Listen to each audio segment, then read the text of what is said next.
Aujourd'hui, les histoires de nos invités sont la preuve que les sentiments ne connaissent aucune frontière. J'étais au Sénégal dans le cadre de mes vacances. Je partais pas du tout en me disant je vais rencontrer quelqu'un là-bas. Ambre et Anourak se rencontrent sur Internet. Peu de temps après, la jeune femme s'envole pour New Delhi. Le début d'une étourdissante love story. À l'aéroport de Delhi, il est arrivé, il m'a attrapé dans ses bras comme ça. On a commencé à parler et on s'est pas arrêté. On s'est mariés plus vite que prévu. J'avais l'impression d'être dans un super beau rêve. Après être tombée sous le charme d'Aruna, Elodie part s'installer au Sénégal pour être institutrice à l'école française. J'avais peur, je dis mais où est-ce que je m'aventure? Mais comment on va faire? Enfin, c'est plein de questions. En même temps, on est heureuse, enfin, c'est un moment fort. C'est depuis ce moment-là, c'est la femme de ma vie, quoi. André est un voyageur invétéré. C'est au cours de l'un de ses nombreux périples qu'il trouve enfin la femme qu'il cherchait depuis toujours. Je suis parti en Guyane française, et c'est là la première fois que j'ai vu Rigna. Elle m'a serré dans ses bras. Et c'est la première fois que j'ai eu ce sentiment, j'ai dit, voilà, là t'es arrivé à bon port.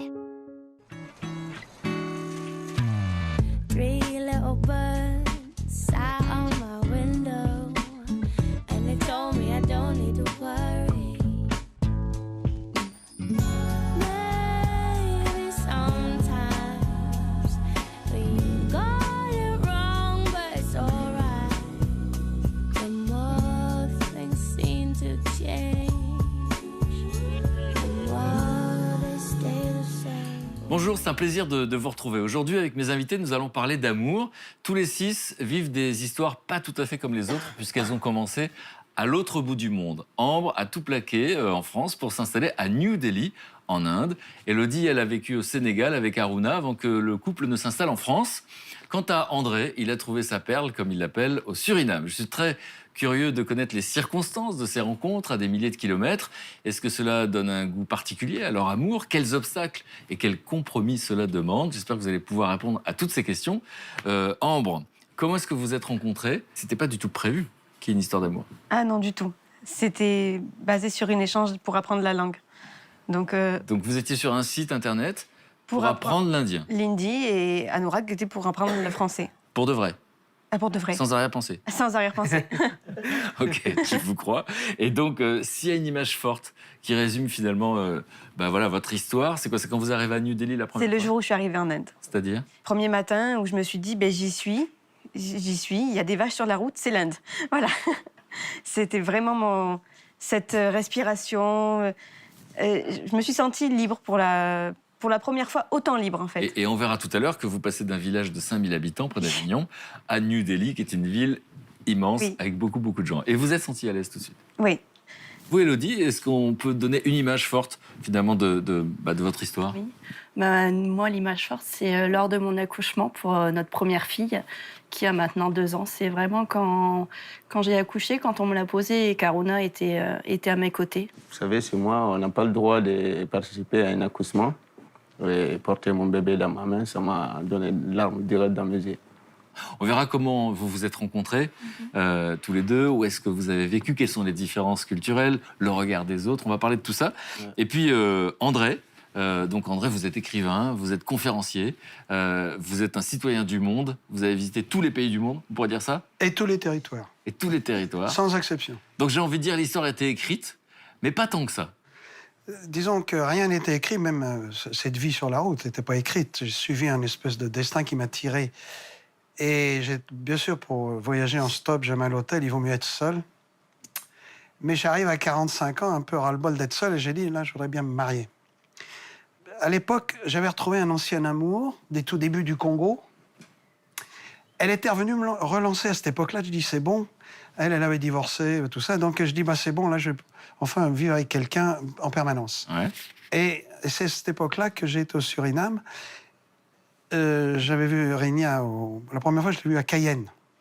Après, je l'ai vu, mais je suis parti tout de suite vers le Venezuela, voir les chutes de l'Ange, la chute la plus haute du monde. Et alors, je regardais ces chutes d'eau, et je voyais le visage de cet ancien amour. Et tout à coup, alors, un effet bizarre, son visage a disparu, et le visage de Rigna est apparu. C'est assez extraordinaire, hein? Il y avait un signe. Donc ça, c'est un truc, on verra si ça vous est déjà arrivé comme ça, de regarder une cascade et de voir le visage de l'être aimé qui apparaît. Mais ça, c'est quand même extraordinaire. Et alors, est-ce qu'il y a une image forte, en fait, du début de votre histoire?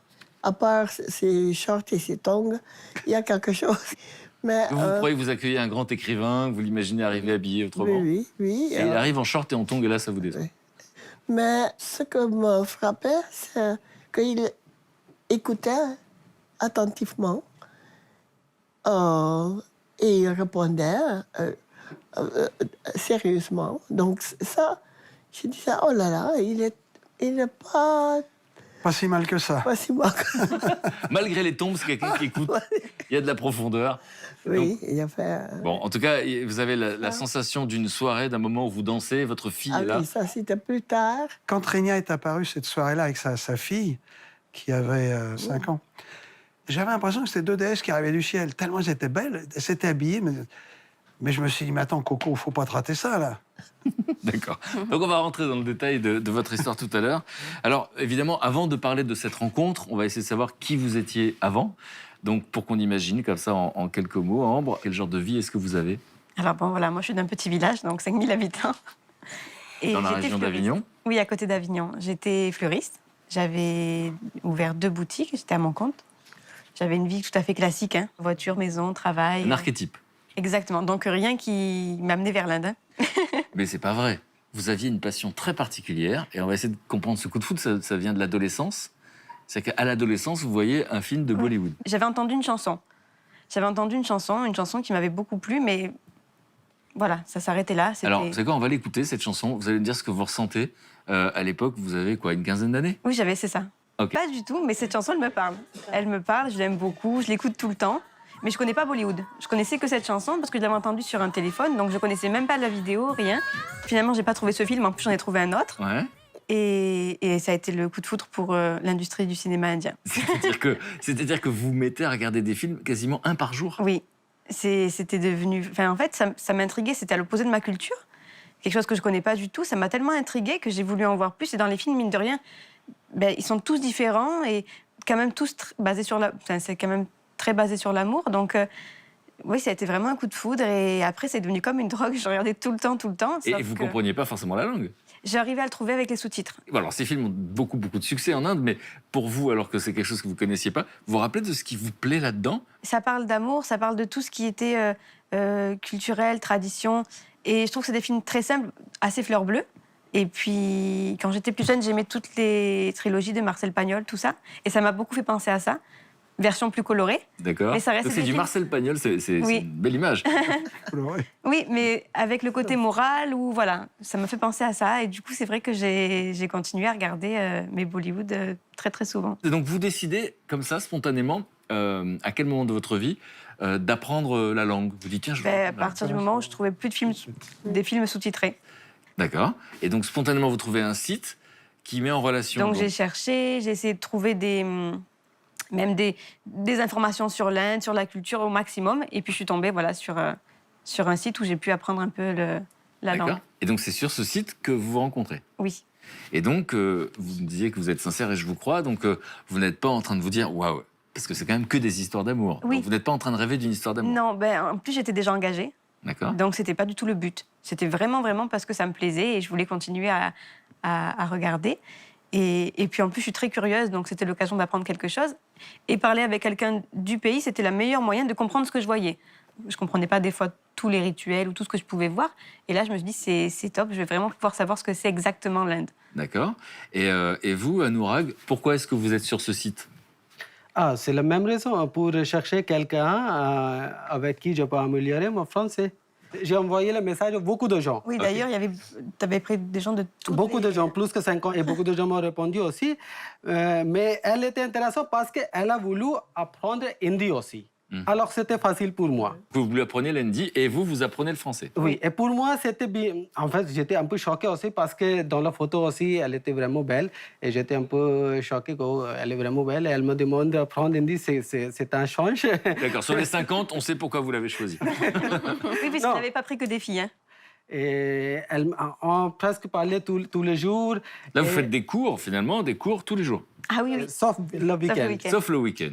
Et après, en fait, petit à petit, après, elle m'a demandé un jour que... Est-ce que, je te manque. On va revenir à l'histoire, effectivement, où effectivement ça bascule, parce que vous êtes en relation tous les jours avec cet homme du bout du monde qui vous apprend une langue, mais qui ressemble quand même pas mal à ceux qu'on vient de voir dans le film. Ah oui, ben oui. Donc, c'est pour ça que je me demande ce qui se passe dans la tête. Alors, Élodie et Aruna, donc, est-ce que, Élodie, on peut parler de votre vie d'avant, Oui. avant de la rencontre? Donc avant de rencontrer Aruna, j'étais enseignante. J'habitais seule à Laon, dans l'Aisne, et j'étais célibataire depuis 2 ans. Mhm. Et donc, vous connaissiez le Sénégal déjà? Oui, je connaissais le Sénégal. J'étais partie une première fois, 1 an auparavant. J'étais partie pendant 1 mois avec ma famille à Sali. C'est un endroit que j'avais trouvé très convivial et justement super pour passer des vacances parce que on a toujours un accueil très chaleureux, l'esprit festif des gens et ce que je trouve pas forcément pendant l'année chez moi en fait. Mhm. Et alors, la rencontre, elle a lieu à quel endroit? On s'est rencontrés lors d'une soirée en fait. J'étais avec ma maman, ma tante et ma cousine. On est sortis et dans un endroit où on danse et Aruna est venu m'inviter à danser. Donc on a dansé, on a discuté. J'ai commencé à apprendre certaines choses sur lui. Bon là, il m'a expliqué qu'il était guinéen en fait et que lui il vivait au Sénégal depuis quelques années. Moi, j'étais là dans le cadre de mes vacances et Aruna était là pour le travail parce qu'il est cuisinier et il y vivait depuis quelques années déjà. On a dansé un instant et puis ce qui m'a plu, c'est qu'il est allé se présenter à ma maman et aussi lui demander s'il pouvait danser avec moi. J'ai trouvé ça super galant. Et Le fait qu'il allait voir votre maman pour lui poser la question. C'est pas des habitudes qu'on a chez nous, donc c'est vraiment... j'ai trouvé ça mignon, quoi. Et puis on s'est revus lors d'une soirée avec ses amis et c'est là que ça s'est concrétisé, qu'il y a eu le début de notre histoire. Ouais. Et on a passé donc 1 semaine ensemble, en fait. Mhm. Et donc, à la fin de cette semaine, vous repartez dans quel état d'esprit, Élodie? Je repars, j'étais perturbée, parce que c'est vrai que je partais pas du tout en me disant je vais rencontrer quelqu'un là-bas, hein, forcément. Encore moins le père de mes enfants. D'ailleurs, j'étais pas dans l'optique de rencontrer quelqu'un, même en France. Mais je me suis dit, je le reverrai sûrement pas, parce que c'est compliqué, c'est quand même presque 6000 km. Donc je ne savais pas, j'étais un peu... Ok, donc on va reprendre le récit tout à l'heure pour voir effectivement comment les choses s'accélèrent. Alors André et Rigna, là aussi en quelques mots, comment vous devenez ce voyageur? En fait, comment c'est possible que vous ayez si jeune parcouru autant de pays? Non, moi, je ne suis pas devenu un voyageur. D'ailleurs, je ne suis pas un vrai voyageur. Je suis plus un étudiant, je dirais, mais je vais aller voir sur place. C'est ça mon truc.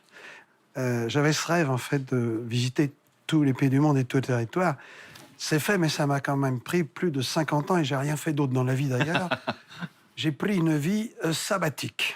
Une vie sabbatique. Il y en a qui prennent une année sabbatique. Voilà. Il y a une curiosité d'esprit insatiable. Vous aviez fait l'école hôtelière? Par mégarde, oui, mais ça m'a mis... Par mégarde? Oui, j'ai jamais aimé, mais ça m'a mis le pied à l'étrier, je dois dire. Parce que? Parce qu'au début, je voulais... au début, ça m'a aidé, je voulais apprendre des langues. Je pensais, là, vous parlez de l'hindi. Et moi, je me parachutais dans les pays en Europe pour apprendre des langues. Genre, je veux apprendre l'italien, je m'installe en Italie. Voilà, c'est ça. J'étais me parachuté en Écosse, en Espagne, en Allemagne, en Italie. 2 ans dans chaque pays. J'arrivais avec des sandwichs en poche pour tenir 4 jours. Et il fallait que j'ai du boulot dans les 4 jours. Et c'était quoi le boulot en général? Comme j'avais fait l'école hôtelière, c'était relativement facile de trouver en cuisine, service, réception, n'importe quoi. Mais seulement, je parlais pas la langue, c'est ça le problème. Alors, les petits boulots, c'était en plus petite paye. Le but est d'apprendre les langues. Et ça m'a pris 7 ans, ça. Je voulais apprendre le russe, ils m'ont pas laissé rentrer, ni travailler, merci beaucoup. Et après, j'ai dit, je vais partir au Canada, refaire un peu d'anglais. Et là, j'ai découvert un truc que je ne savais pas en 65, on paye plus en Amérique du Nord qu'en Europe. J'ai compris qu'enfin, je pouvais économiser pour mon rêve qui était toujours derrière la tête. J'ai économisé pendant 3 ans, et là, j'ai trouvé une place de traducteur. Et avec 3 ans d'économie, j'ai tenu 6 ans sans travailler. C'est-à-dire que pendant 6 ans, j'ai visité le monde en stop. Alors, je dépensais au compte-gouttes mes économies, le $1 par jour. Comme vous voyez, c'est bon pour la ligne. Et ce $, parce que j'ai jamais dormi à l'hôtel, j'ai fait que du stop. 0 pour le transport, 0 pour la nuit d'hôtel. Et je mangeais pas dans les restaurants, je mangeais dans les marchés. Le but, en fait, c'était de rencontrer les gens. Donc, ce que j'ai fait n'est pas un tour du monde, mais un cercle, là, un cercle comme tous les... C'est une vie entière, un destin. C'est un tour des hommes. Et alors, du coup, avant d'arriver à cette rencontre, oui. c'est quoi votre conception de la vie amoureuse quand on bouge autant?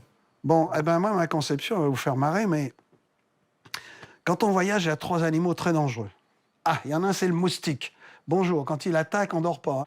Et il y a aussi le clébard. Qu'est-ce que c'est que cet animal? Il vous aboie après, il vient vous mordre. Donc le clébard, c'est le chien. Le chien. Ouh. Donc le moustique, le chien. Et les madames. Parce que leur idée, c'est d'accrocher le gars au passage. Donc, pour terminer au bout de bout, il vaut mieux être le roi du slalom. Je n'ai pas souffert de solitude, comme on veut le penser, mais du manque d'affection, parce qu'il faut le temps. Là, je ne l'avais pas, je passais pour connaître le monde. Pendant 30 ans, je partais chaque année 6, 7, 8 mois pour finaliser mon rêve de découvrir un pays que je n'avais pas vu et partager mon message. La Terre n'est qu'un seul pays. Donc, ce qui me motivait doublement. Et il s'est trouvé que je suis parti en Guyane française. Et c'est là la première fois que j'ai vu Rigna. Et Rigna était à l'époque la secrétaire de l'Assemblée locale du Suriname et de la Guyane française. Et ces gens-là voulaient m'envoyer dans la brousse pour parler du message de paix, là, dans la brousse. Et j'ai dit non, moi je ne veux pas aller en brousse. J'ai dit écoutez, vous avez d'autres barailles qui viennent qui peuvent faire ça. Et puis en plus, j'ai dit ils vont me faire dormir dans un hamac et moi je ne dors jamais en banane.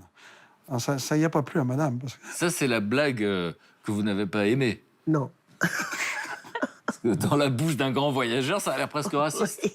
Et je voyais il pouvait être sérieux Parce que avec vous, les gens. à ce moment-là de votre vie, vous aviez fait de la sociologie, c'est ça? Oui, j'ai fait des études aux Pays-Bas, Et quand vous le rencontrez, vous travaillez au ministère de quoi? de la santé, parce ministère de la que Santé. je me suis orientée vers la sociologie de la santé. Et alors, finalement, maintenant, on sait un peu qui vous êtes à ce moment-là. Donc, vous avez une petite fille, vous êtes divorcé, vous travaillez dans ce contexte-là. Et donc, quand vous voyez arriver cet homme, qu'est-ce qui vous séduit?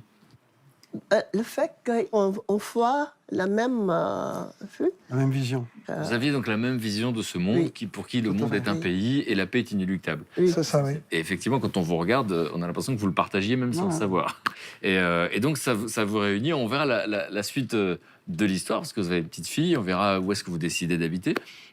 Ambre, on a interrompu votre récit. On se rappelle que vous grandissez dans ce petit village, 5000 habitants, dans la région d'Avignon. Vous voyez des films indiens, les films de Bollywood. Vous décidez d'apprendre la langue. Vous êtes sur un site où on apprend la langue. Et vous êtes en contact avec Anurag, puisque vous nous dites l'un et l'autre, à ce moment-là, on est vraiment là pour partager la langue. Et tous les jours, il y a un cours. Vous apprenez l'hindi, il apprend le français. Et alors, au bout de 3 mois, il va y avoir une sorte de phrase qui va effectivement chambouler Anurag. Mais qu'est-ce qui se passe en vous, d'abord? Au bout de quelques mois, je me suis dit, ok, je mange hindi, je bois hindi, je pense hindi. Enfin, c'était vraiment, tout était sur ça. Et le week-end, en fait, ça me manquait. Et en fait, en parlant avec Anurag, on parlait de tout. Et Anurag, c'est quelqu'un de très, très libre dans sa tête. Donc, il a pas de... Et oui, il a une liberté totale. Et moi, c'est ce que j'avais pas forcément. Et je suis tombée amoureuse de cette liberté. Par exemple, vous voulez dire quoi? Je veux dire, moi, j'étais conditionnée pour travailler, avoir une famille, une maison, enfin, le parcours, on va dire, classique. Et Anurag, pas du tout. Il avait décidé de... En Inde, normalement, les enfants vivent avec leurs parents. Lui, il a voulu faire sa vie, ses propres expériences, donc il a quitté sa famille. Il a fait ses choses tout seul. Et puis, il n'a pas d'impact du regard des autres, de la société, etc. Et chose que moi, j'avais, en plus, dans un petit village. Il y a toujours un peu le jugement, etc.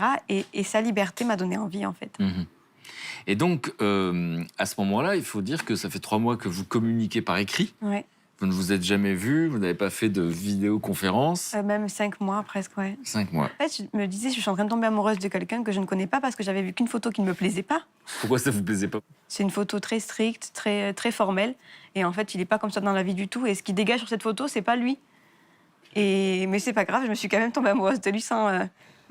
pas du physique, vraiment de ce qu'il était. Donc là, vous dites, je suis en train de tomber amoureuse. Et je ne sais même pas si c'est réciproque. Et est-ce que vous en parlez du fait que vous êtes en train de tomber amoureuse? Qu'avec mes amis très proches, après. Et leurs commentaires, leur réaction, c'est quoi? Les réactions, c'était plutôt... en gros, ma vie était très facile. Pourquoi ajouter du compliqué? Voilà. Pourquoi avoir envie de ça alors que tu ne le connais pas? On ne sait pas ce que ça peut mener. Donc, pourquoi prendre des risques, en fait? C'était ça. Intéressant. Ouais. Et puis en plus, l'Inde, avec ce qu'on entend dans les médias, c'est pas forcément toujours tout rose. C'est l'Inde, il y a beaucoup de viols, la condition des femmes, tout ce qu'on peut trouver de négatif. Voilà, j'ai eu que ça en fait. Positif, ça n'existait Et pas. ça fait quel effet sur vous?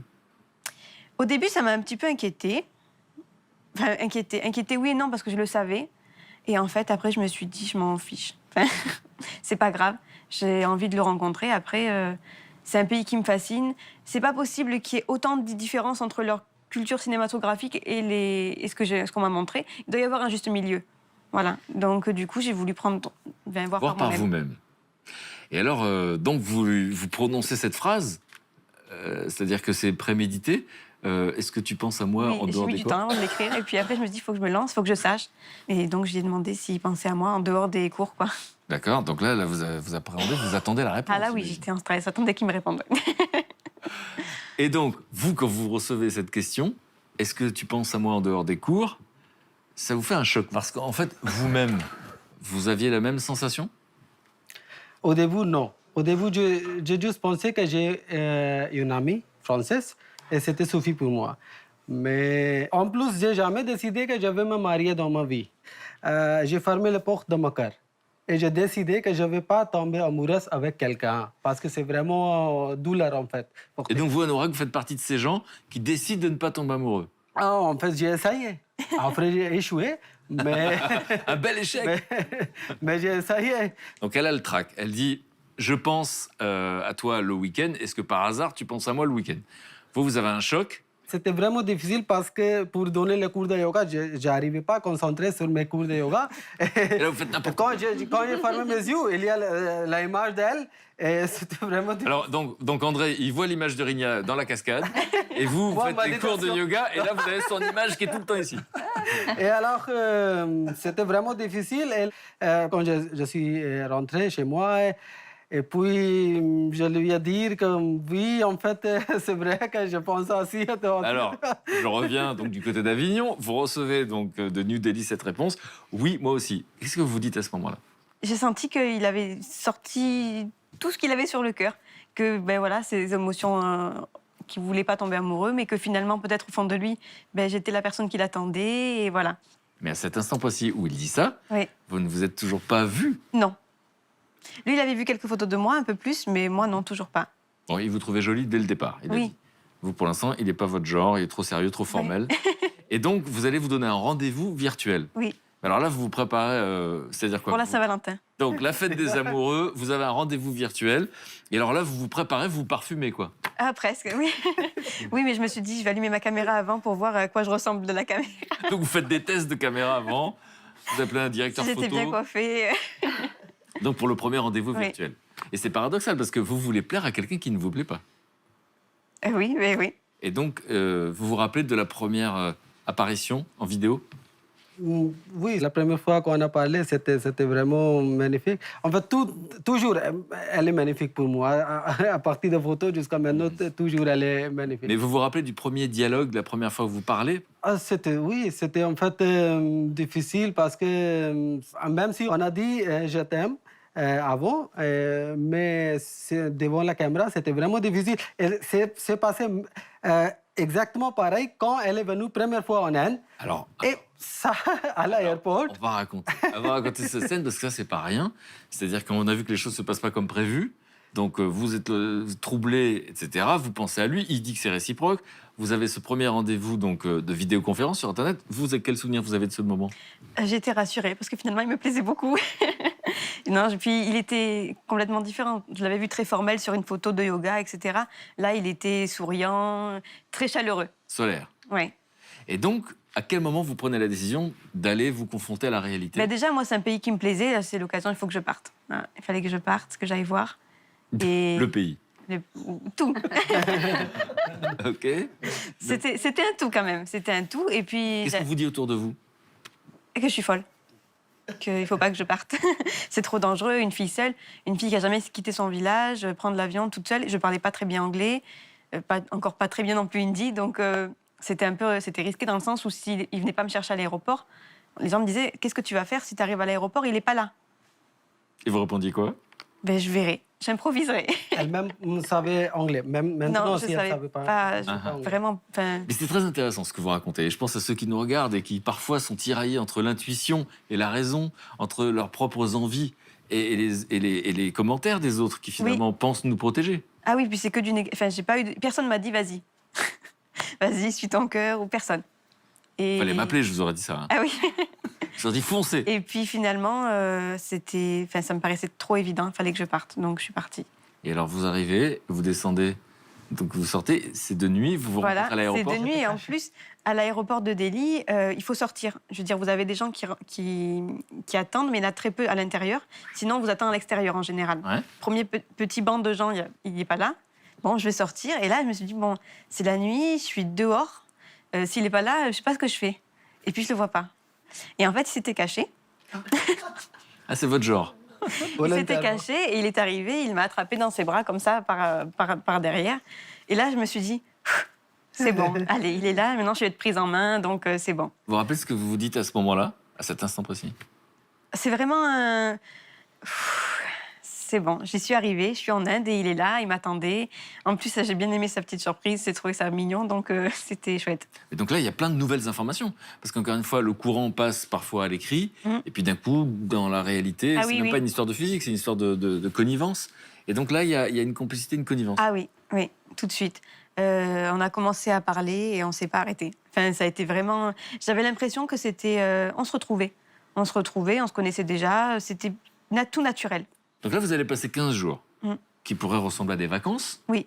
Vous faites quoi pendant ces 15 jours? Vous lui faites découvrir quoi? Il m'a fait tout visiter, Delhi. Il m'a fait visiter avec tout son amour, donc c'était génial. Il m'a montré son pays avec son cœur. Et ça, c'est la plus belle façon, je pense, pour visiter. Qu'est-ce qui était important pour vous pendant ces 15 jours? Ah, ces 15 jours, c'était en fait la période au-delà de temps. En fait. C'était la période... Un moment suspendu. Oui, en fait. Et le jour quand elle était en avion, première fois, quand elle est arrivée en Inde, son père, il m'a appelé et il m'a menacé. Il me disait que si quelque chose va se passer avec ma fille, on va arriver en Inde, on va te tuer. Un truc sympathique, quoi. Et moi, j'étais dans l'avion, je savais C'est pas. comme le film Taken. Qu'est-ce que vous ressentez quand vous entendez ça? Et moi, je n'ai pas compris qu'est-ce qu'il disait, mais moi, j'ai compris. Vous n'avez pas compris la menace? Mais j'ai compris qu'il me menace. Il me menace et je dis toujours encore, ne vous inquiétez pas, je veux François d'elle beaucoup, je veux François d'elle beaucoup. Je disais seulement ça. Et il ne me comprenait pas. Moi, je ne comprenais pas. Et finalement, j'ai dit OK. Et j'ai coupé la mobile.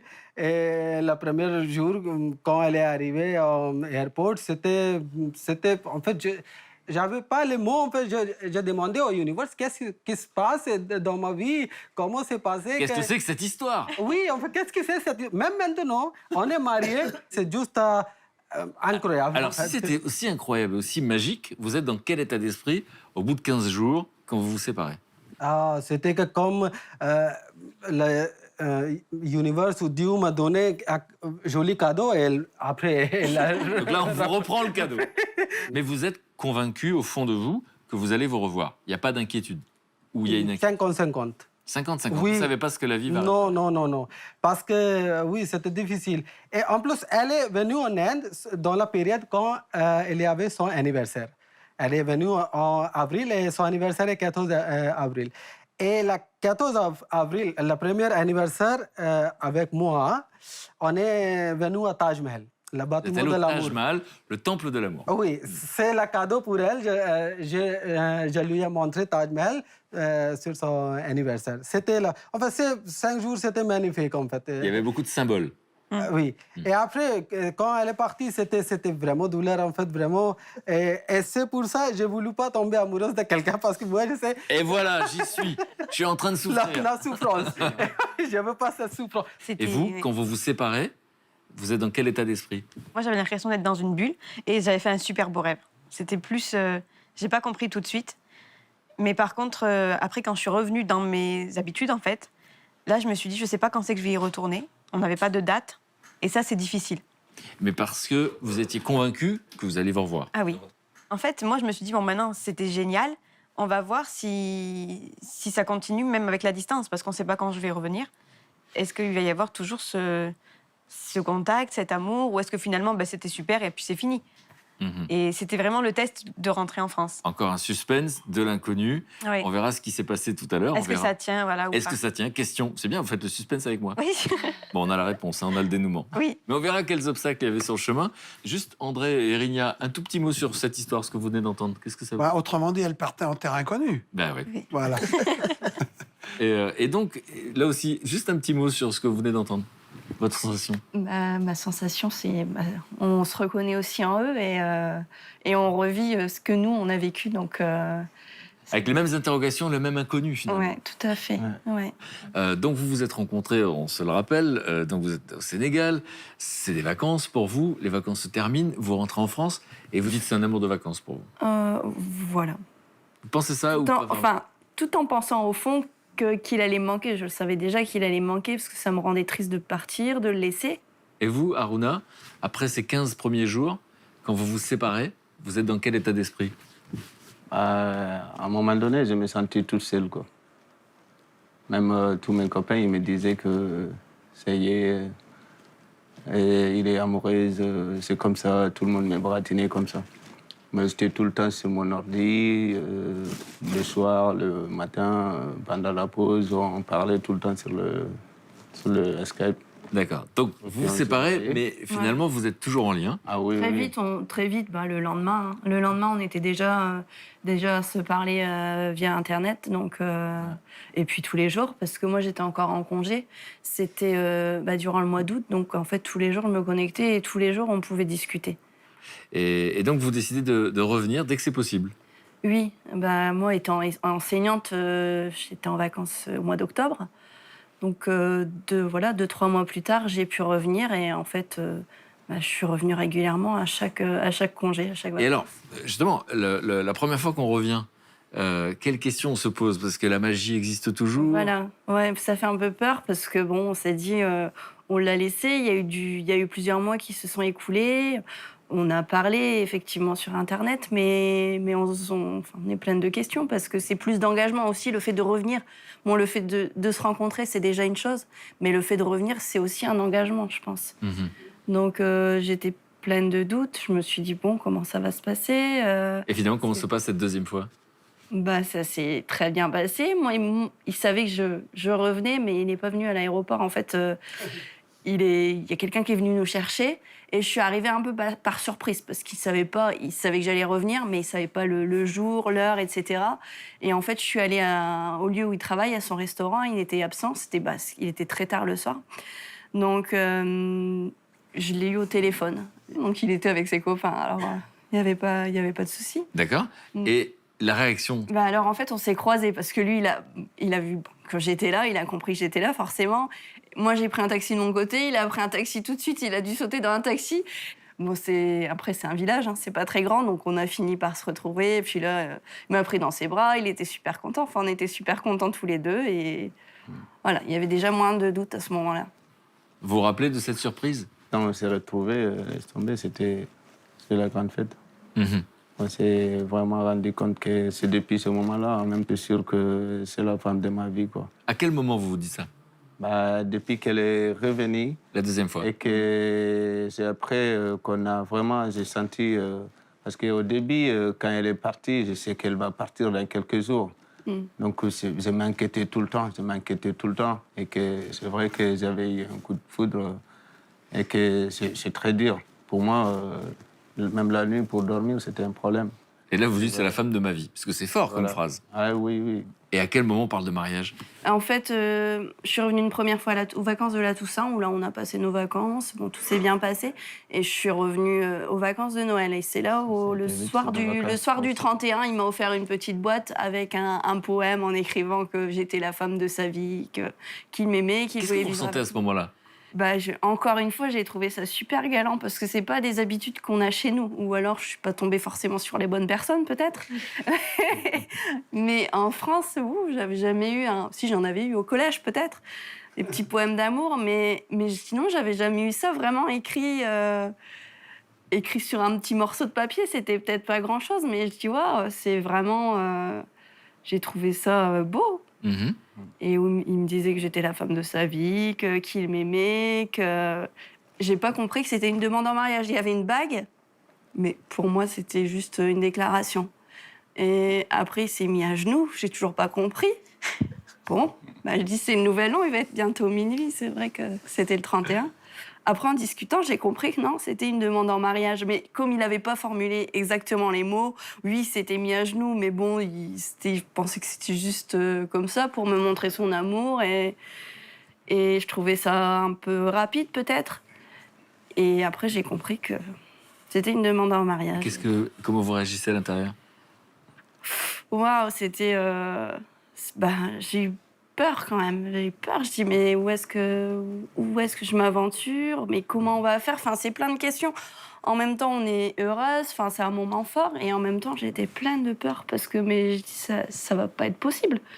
Ça va pas être possible parce que je connais les conditions. Je savais que lui, il pouvait pas venir en France. Moi, je pouvais pas vivre au Sénégal parce qu'après, vivre de quoi? J'avais mon travail en France, je ne pouvais pas tout quitter. Et c'est vrai que c'était tout de suite, j'ai pensé à tout ça. C'est la raison après qu'au début il y a le cœur, on se dit bon bah ouais c'est bien, c'est beau. Et après, il y a plein de choses qui viennent à l'esprit et on est dans le doute et dans toutes les questions. On peut avoir à ce et donc, moment-là. effectivement, on comprend qu'il y a à la fois cette bulle dont vous parliez, une sorte de magie, on se sent bien ensemble, vous vous dévoilez l'un l'autre, et puis il y a le concret, le réel, le rationnel, Voilà. qui prend le dessus pendant un temps, avec des questions, des inconnus. Est-ce que vous en parlez autour de vous et qu'est-ce qu'on vous dit? Ma maman, qui a toujours été présente, elle est toujours venue avec moi quand j'étais en voyage. Elle était quand même ravie.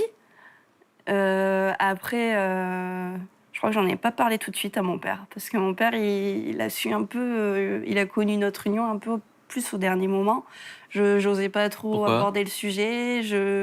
Vous imaginiez quoi de sa réaction? J'imaginais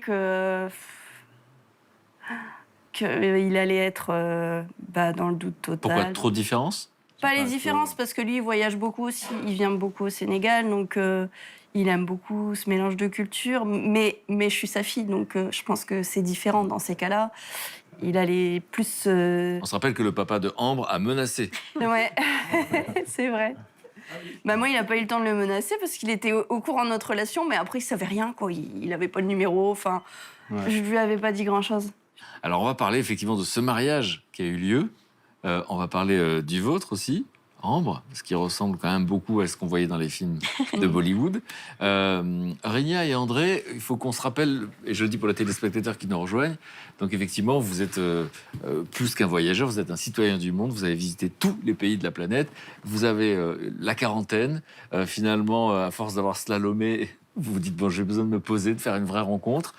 Et c'est le moment, puisque vous découvrez que vous avez cette philosophie en commun, cette religion qui n'est pas si connue que ça, mais qui est universaliste. Et rappelez-moi le nom, comment on prononce? Bahaï. Voilà, donc une religion universelle où le monde est un propre pays. Donc vous êtes quand même préparé, on ne voit pas où sont les obstacles. Sauf que vous allez rentrer en France, après cette rencontre où effectivement le charme a opéré, et d'un coup vous allez vous mettre à écrire des lettres, c'est ça? Oui, c'est-à-dire, quand elle m'a dit adieu là, elle m'a serré dans ses bras. C'est la première fois que je chantais quelqu'un qui me serrait dans les bras et j'ai eu ce sentiment, j'ai dit, voilà, là, t'es arrivé à bon port. Je le savais. Il faut ajouter aussi que moi, à l'époque, je fréquentais des femmes qui avaient la quarantaine, donc un enfant. C'était toujours des garçons. Moi, je voulais avoir une fille, parce que j'avais pas de sœur. Pas drôle, je voulais avoir une petite fille. Quand j'ai flashé sur madame, elle en avait une toute cuite, là, en fait. 4 ans, Natacha. Donc vous avez un coup de foudre pour cette cellule familiale. Oui, ça a été l'exocète. Elle a envoyé l'exocète, là. Il a pris la mère affecte. Et c'est ça. Je fais dit, pas qu'elle. je voulais une fille, bah, tiens, je vais prendre sa mère. Ça, c'est votre blague. Mais en tout cas, effectivement, cette situation Ça jouait, que vous ça avez, jouait. finalement, tout colle, en fait. C'est ça que vous voulez Oui, dire. c'était parfait. Et j'ai senti que j'étais arrivé à bon port. Et alors, quelle image vous aviez de lui? Parce que on peut se dire de l'extérieur, c'est une question, hein, André, j'ai affaire à un séducteur qui parcourt le monde. Oui. Mais non, mais mes amis me disaient, écoute, il est très gentil, mais fais attention parce que comme il voyage beaucoup, il doit connaître beaucoup de femmes aussi. Donc j'ai été prudente et... On voit le résultat. Oui. Non, après quelques mois, je me disais, bon, peut-être je dois aller en France voir si ça peut marcher. Et donc, vous venez en France. Je suis venue en France. Dans un premier temps, c'est pour quoi, 3 mois? Oui. J'avais appris le français à l'école, mais je ne l'avais pas utilisé depuis longtemps. Et, D'ailleurs, vous parliez en quoi à ce moment-là, ensemble? en anglais. C'est pas la langue étudiée pour l'amour. Si, si. Ce que je veux comprendre, c'est que dans votre esprit, vous, André, Régnier vient essayer, on va dire. Ouais. Dans votre esprit, les choses sont assez claires à ce moment-là. Non. Bon, moi, rien n'était vraiment clair parce que bon, il faut dire que j'étais sur une telle lancée, donc dans cette folie des voyages et qui me prenait, c'était ma façon de m'exprimer, enfin, finalement. Je voulais me stabiliser, disons avoir une vie sentimentale. Amoureux stable. Tranquille. Ça voulait pas dire qu'il y avait Et puis plus en de plus, j'avais la petite fille, là. Un coup de feu. Elle avait tout sous les mains.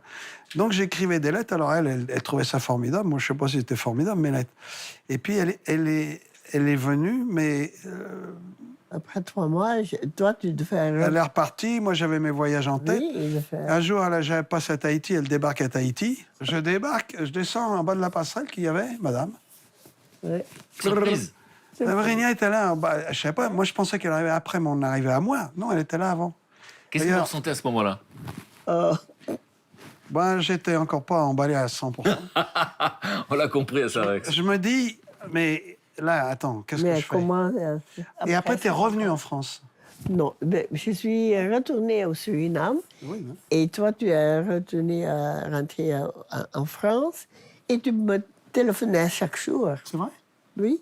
Il disait, en fait, c'est idiot de dépenser de l'argent au téléphone. Pourquoi tu ne reviens pas en France? Donc, Ah, c'est parti de là.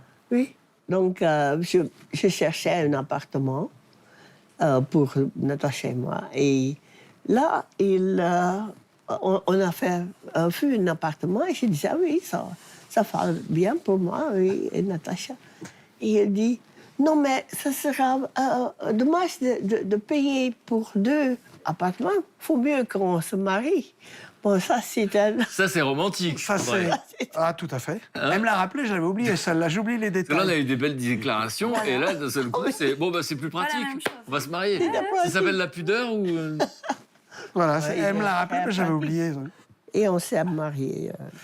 Il faut quand même dire que... vous êtes mariés? Donc Oui. en fait, si je résume, vous êtes écrit, etc. Vous venez voir une première fois, et puis finalement, vous décidez de revenir, de chercher un boulot, et puis il y a ces... L'Auvergnat a dit, écoute, on va pas dépenser pour 2 appartements, on se marie. Voilà. Bon, c'est pas très romantique, mais tant mieux que j'ai fait ça, parce que notre affaire à nous est différente, c'est des petits genoux, ça, c'est normal, à 20 ans, on frétille. À 40, bonjour. Mais notre affaire, des fois, moi j'ai eu des coups de foudre, il faut pas me prendre non plus pour un bout de bois, hein. Mais ça dure 3 jours, après ça marche plus. Tandis que là, on a eu un démarrage, je dirais plutôt lent, mais qui s'est fortifié. Et je dois dire que, d'abord, je crois que je dis dans ses lettres, elle avait 3 choses que je trouvais très bien chez elle, qui étaient héritées de ma mère, peut-être. Elle avait les 3 qualités que je cherche dans une femme.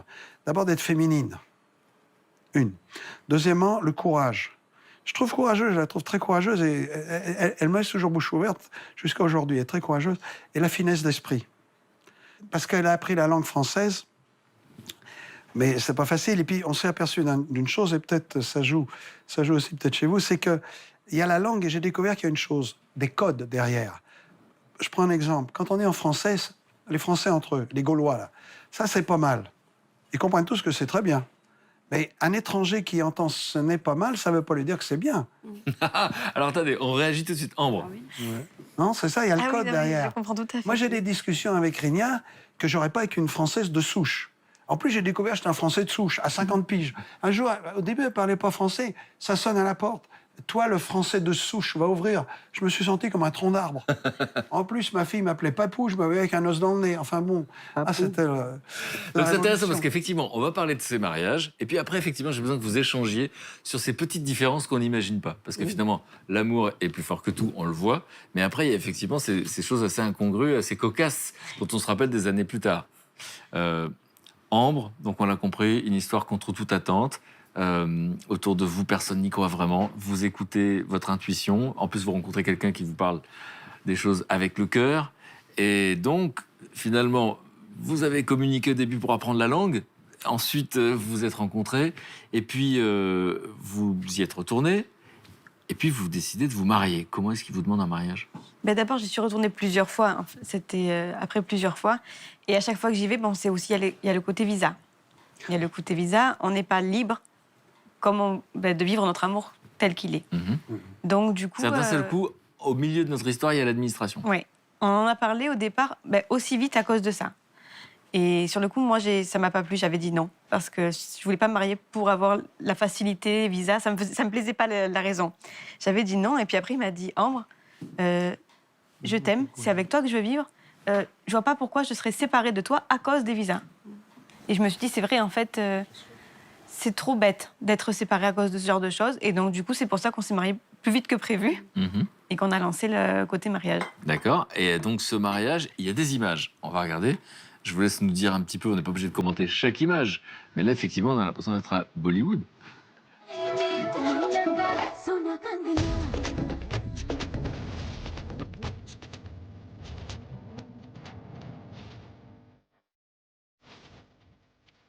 Vous voyez ces images, qu'est-ce que vous ressentez? C'était le plus beau jour de ma vie. J'ai rien organisé, il a tout organisé tout seul. J'ai choisi que ma robe. Et il m'a fait vivre un film de Bollywood, vraiment. C'était un rêve. Et je me suis juste laissée porter parce que comme j'ai rien organisé, c'était vraiment... j'ai découvert le mariage au fur et à mesure. On devait me dire, on respire, respire. Parce que j'étais tellement... Et trop d'émotions. Dans l'émotion, c'est ça. En général, je souris facilement. Là, j'ai beaucoup de photos où je souris pas parce que j'étais concentrée. Puis il faisait aussi très chaud. Très, très chaud. Et j'avais une robe très, très lourde. J'avais à peu près 10 kilos de robe. 10 kilos de robe? Oui. La température était à peu près 50 degrés. 50 degrés. Voilà. Ah ouais. Et autour de feu, Et ouais, pendant il y la a un feu cérémonie. pendant la cérémonie. Et donc, les Ça 50 augmente degrés, encore la chaleur. le feu, c'était terrible. Alors, racontez-moi, parce que qu'est-ce qui se passe dans votre tête, Anurag, quand vous organisez ce mariage? Qu'est-ce qui est important pour vous quand vous organisez ça? Pour moi, en fait, comme je vous avais déjà dit, que j'ai jamais pensé que je vais me marier. Et quand elle est partie, en fait, encore et encore, et c'était vraiment difficile pour moi de vivre tout seul parce que j'avais l'habitude d'elle. Toujours, ma vie était complètement vide sans elle. Et donc, vous décidez de vous marier. Il y a ce jour, le plus beau jour de votre vie. Vous êtes un peu sous le choc. Ah oui, je réalisais pas trop ce qui se passait quand même. Hein. Ça va très vite, en fait, donc... Et alors, la question, c'est, parce que je crois qu'il y a eu un petit coup de théâtre, c'est que vos parents vous disent on ne viendra pas. Oui. Enfin, cela dit... Ils s'opposent au mariage? Non, c'était pas qu'ils s'opposaient au mariage. Bon, ils n'étaient pas forcément pour. Après, ils avaient l'impression que c'était un mariage qu'en Inde et que du coup, ce serait pas légal. Donc ça, c'était pas très grave du coup. Enfin, ils voyaient ça bien dans le sens où c'est pas légal. Si ça peut te faire plaisir. C'est un mariage rigolo, Voilà, anecdotique. si ça peut te faire plaisir, fais-le quoi. Au départ, on voulait faire un tout petit mariage que tous les deux. Bon, finalement, mes amies, elles m'ont dit, ah, tu vas te marier en Inde, on arrive, on veut voir ça. Et le jour où j'ai une copine qui arrive à l'aéroport, mes parents sont arrivés ce jour-là. Donc c'était un grand choc parce que je n'y attendais pas du tout. Ah ben j'ai fait que pleurer. Que pleurer. J'ai fait que pleurer, j'étais super contente. Parce que ça a quel sens pour vous à ce moment-là? Ben, je m'y attendais tellement pas, je m'étais tellement mise dans la tête qu'ils viendront pas, ils seront pas là. Je voulais pas que ça m'affecte en fait et que ça gâche ma journée, que du coup, je sais pas, toutes mes barrières elles sont tombées et quand ils sont arrivés, non, c'était vraiment une grande joie. Et puis c'était un soulagement, ma mère était là, je me suis dit elle va m'aider pour mes préparatifs, voilà, c'était vraiment important. Je pense que c'est important dans la vie, un mariage, d'avoir ses parents à ses côtés, quoi. Et vous, Anurag, vos parents? Mon père, il est mort il y a 3 ans. Seulement ma mère était arrivée dans le mariage. Elle était vraiment contente. Elle n'a jamais pensé que son fils va marier avec une Française. Déjà, jamais pensé que tu allais te marier? Ah oui, premièrement, oui. Elle a accepté qu'il est vraiment un grand rebelle. Elle va pas. Donc déjà, elle pensait que vous n'alliez pas vous marier. Parce que moi, j'avais beaucoup de pression par la société. Parce qu'en Inde, c'est difficile à vivre toute seule. Parce que dans notre société, le mariage est obligatoire. Le mariage est comme l'ultimate but de la vie. Donc c'est le mariage en Inde, vous dites c'est le but ultime de l'existence. Il y a beaucoup de pression sociale. Beaucoup de pression. Et vous, finalement, vous êtes un résistant. Oui, moi, je pensais que non, je ne veux pas vivre comme ça. Et j'ai voulu toujours découvrir la vie, c'est quoi la vie, c'est quoi le monde. Et... Pas accepter forcément les règles de la société du moment là où on se trouve. C'est rare, quelqu'un qui accepte de ne pas faire comme la majorité. Oui. Même si vous êtes seul. Et c'est difficile à louer une chambre ou un appartement. Et après, quand j'ai décidé, oui, maintenant c'est la fille avec qui je dois marier, j'ai toujours attendu cette fille. Et ses parents sont venus, ma mère est venue, mais nos amis étaient là-bas. C'était très sympa la soirée. Et tout le monde beaucoup aimé, nous aussi. Et après, on est resté là-bas. Après, elle doit partir pour le visa parce que le visa était fini. Et comment on vit ça justement, Ambre, l'idée que d'un coup il y a quelque chose d'assez absolu, universel, un peu contre les conventions, les codes, etc. C'est-à-dire que d'un seul coup, vous bousculez plein de choses. Tous ceux là-bas qui lui disent des choses, et d'un coup il y a l'administration qui est au milieu. Ben, il faut passer par là. Donc, on prend sûrement la patience.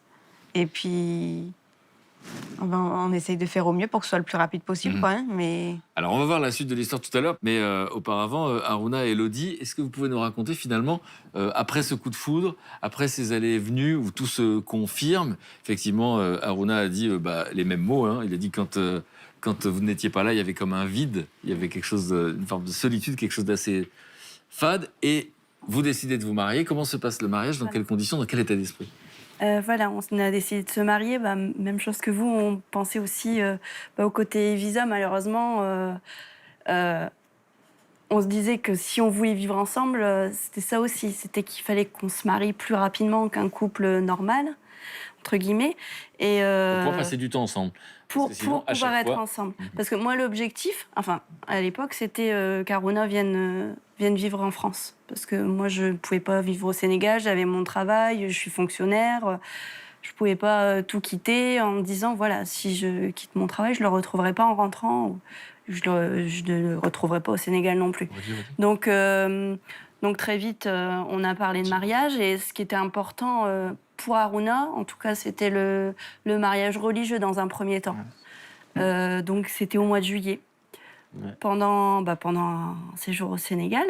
Je suis retournée au Sénégal et on s'est mariés religieusement. À ce moment-là, vous n'avez pas la même religion. Non, Ouais. on n'a pas la même religion. Et D'accord. moi, je suis catholique, Aruna est musulman.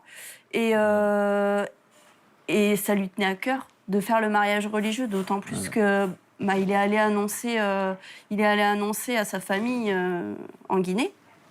Sa famille que je ne connais pas parce que j'ai jamais vu mes beaux-parents. Je connais uniquement son petit frère et son grand frère. Et il est allé annoncer ça. Et comme toi, ses parents ne s'attendaient pas à ce qu'ils viennent pour dire « je vais me marier avec une Française » en fait. Parce que quand il est arrivé au village, Aruna, il allait avoir 30 ans. On s'est mariés, on allait avoir 30 ans tous les deux. Quand il est arrivé, ça faisait 2 ans que tu n'avais pas vu tes parents. Ouais. Donc on lui a présenté des femmes en fait. Parce qu'on s'est dit, ça y est, il revient. C'est l'âge en Tout le fait. monde 30 ans, m'attendait. c'est l'âge où... C'est comme pareil, comme lui, on doit se marier. Donc il y avait À un une moment pression, donné, et là on vous présente des femmes. Voilà. Et vous réagissez comment? Tout le monde venait, la famille dit ouais, c'est maintenant, il ne faut pas lui donner le temps, il faut le marier tout de suite. On en profite, il est là, Ouais. c'est maintenant. Voilà. Bon, après, Et là, j'ai vous répondez compris, quoi à chaque fois? Bon, j'ai appelé ma mère, je lui ai expliqué, j'ai montré les photos, qu'elle m'avait fait un album, tout ça, quand elle était venue au Sénégal. On a fait un album et puis elle m'a fait faire ça, elle m'a envoyé. Et c'était déjà beaucoup un happy. Donc là, vous avez expliqué à votre mère, non, je suis déjà amoureux. Voilà, je suis déjà amoureux. Et elle ne s'attendait pas à ce que vous soyez amoureux d'une blonde. Bah oui, Ils n'en ont jamais Ah oui. vu au village. ils n'ont jamais vu un blanc là-bas. Dans mon village, ils n'ont jamais vu un blanc. Et comment vous l'avez expliqué à votre famille? Je l'ai expliqué, ils ont compris. Ça m'a étonné qu'ils ont compris. Ça vous a étonné qu'ils vous comprennent. J'étais étonné parce qu'ils avaient du Il mal. était Comment je vais convaincant, hein. l'expliquer en fait? Mais vous leur avez dit quel mot? Je l'ai dit, franchement, j'aime bien cette femme. Et vous savez, dans la vie, il faut trouver la femme qui vous aime en fait. Pour nous, les hommes, c'est l'essentiel. Quand la femme, elle t'aime, on a la vie. Mais quand elle ne t'aime pas, c'est toi qui l'aimes. Si elle ne t'aime pas, tu as des problèmes. Ouais. C'est pour ça, moi, je suis libre avec elle, quoi. J'ai senti dès le début que ça allait bien. Voilà, on a un point. Aujourd'hui, franchement, même la famille, ils sont contents de voir les petits-enfants. Voilà. Parce qu'il y a des enfants depuis, effectivement. Ouais. Et donc ce mariage, il a lieu d'abord. Oui, religieusement. Donc, Aruna a fait venir l'imam. On voulait vraiment être entre nous. Donc, on est resté dans une cour intérieure. On a fait venir l'imam. Moi, on m'a prêté une tenue traditionnelle. Je devais porter un voile également, un voile blanc. Et j'ai pas pu assister au début, ils se réunissent qu'entre hommes, en fait. Et l'imam lui dit Bah, tu dis, Le qu'est-ce conseil, qu'il te comme dit? tous les gens, il faut aimer ta femme, il faut l'aider. Comme tous les imams, quoi. Ils te conseillent de l'aider, soit quand elle est malade ou quand elle est souffrante. Ou quoi que ce soit le problème, il faut toujours soutenir. Il faut s'entraider, il faut tolérer, il faut... Voilà. Et vous, Elodie, vous prenez conscience de la différence culturelle à ce moment-là? Oui, ça m'a fait drôle de me retrouver dans la maison. Bon, j'étais pas toute seule, il y avait ma maman et ma tante, qui était aussi en tenue traditionnelle. Et bah, on devait attendre dans la maison avec d'autres femmes, en fait. Et bon, bah, forcément, moi, je comprenais pas du tout en plus de quoi ils parlaient. Il y avait tous les hommes qui étaient réunis. Donc là, je me suis dit, waouh, oui, on prend conscience à ce moment-là de nos différences. Voilà, parce qu'après, ils nous appellent, on appelle les femmes pour, après un moment de partage avec des boissons, de la nourriture. Et là, il y a son témoin qui m'a qui m'a fait un résumé de ce qu'avait dit l'imam. Voilà. Alors, donc là, contre toute attente, vous espériez habiter en France. Finalement, vous allez vous installer au Sénégal Oui. pendant 1 an, parce que vous avez une proposition de poste là-bas, dans une école française. Et puis, vous revenez en France. Et alors, Harouna, vous vous retrouvez donc du Sénégal. On imagine l'ambiance, les températures, etc.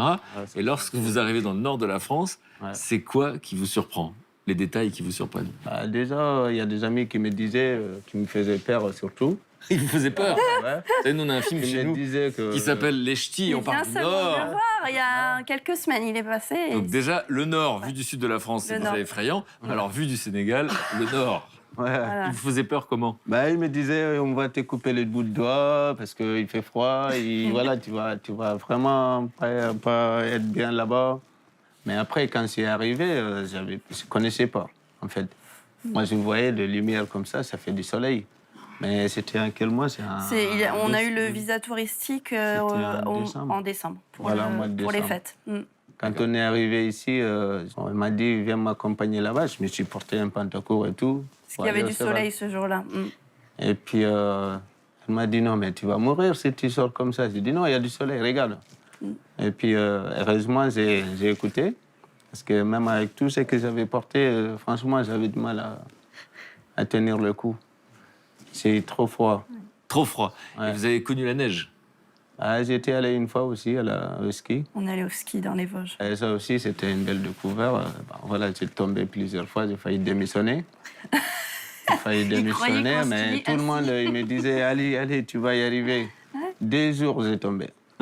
Et 3e jour, ça allait mieux. Je l'ai suivi dans la piste rouge et tout. Voilà, ça a été après. Mais vraiment, c'était de... Et vous vous rappelez de vos premières sensations quand vous découvrez effectivement la France? Vous avez la sensation au début que tout est... Nous, on a l'impression que parfois c'est la panique. Vous avez l'impression que tout est bien rangé. Ouais, bah oui, parce que voilà, quand je suis arrivé là, déjà, c'est vraiment différent quand même. Ce qui m'a impressionné, c'est déjà les routes. Je sais, il a déjà des chez nous, donc il connaît les routes, comment c'est.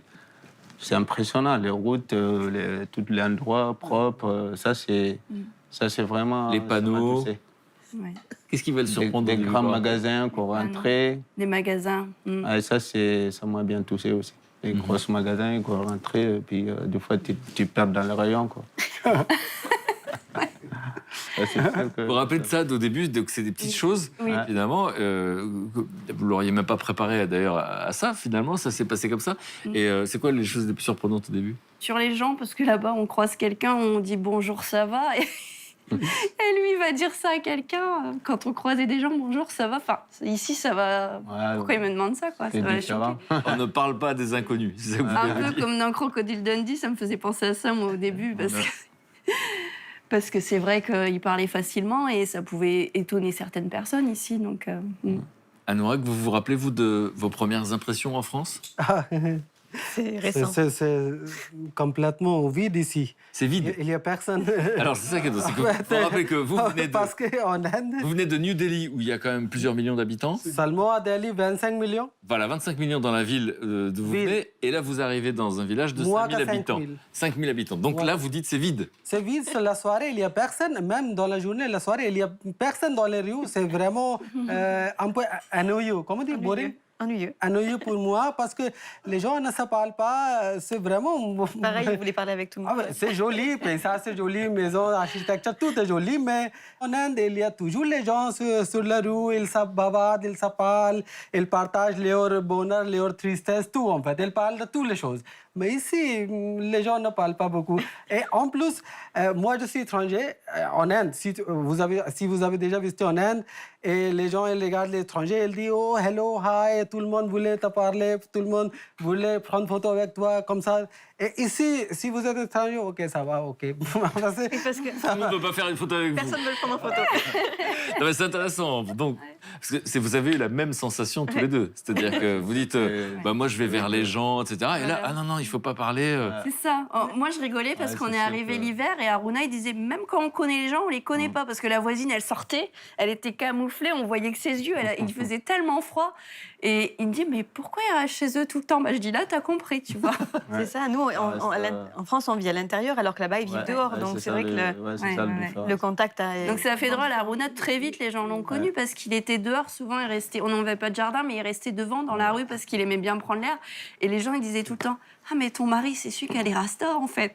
Parce que c'était le seul à être dehors, comme ça. Et en plus, dans le train, quand on est venu de Paris, les gens ne parlent pas dans le train. C'était 3 heures la route et les gens, personne ne parlait.